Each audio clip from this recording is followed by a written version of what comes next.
Can a European police chief be sentenced in a drug smuggling scandal?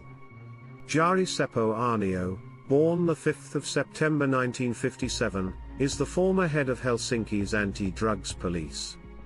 He grew up in a suburb of Helsinki, and became a police officer in 1979. Aarnio spent 30 years in the anti-drugs force, being known as a celebrated law enforcer.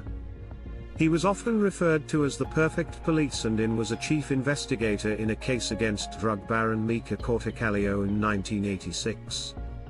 Kortekallio was sentenced to jail and Aarnio was named Policeman of the Year in 1987. In Finland, where crime rates are relatively low compared to most other European countries and also ranked as the second least corrupt country in the world after Denmark, nobody could imagine what would become of the police chief, Jari Aarnio. During several years, Aarnio abused his position by organizing the smuggling of around 900 kilograms of drugs from the Netherlands and preventing police from investigating the case. Aarnio threatened suspects and tried to frame an innocent man for being in charge of the drug ring.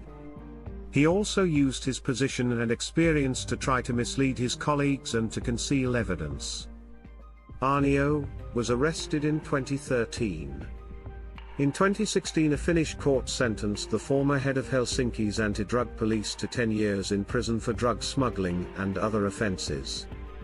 The then 59-year-old was found guilty of 5 drug crimes and 17 other offences. An accomplice of the former senior policeman, described as a top local criminal, was also sentenced to 10 years in prison. Aarnio denied all the charges against him, claiming his actions were all legal and undertaken in a policing capacity. In a separate case in September 2016, Aarnio was sentenced to 3 years in jail for fraud.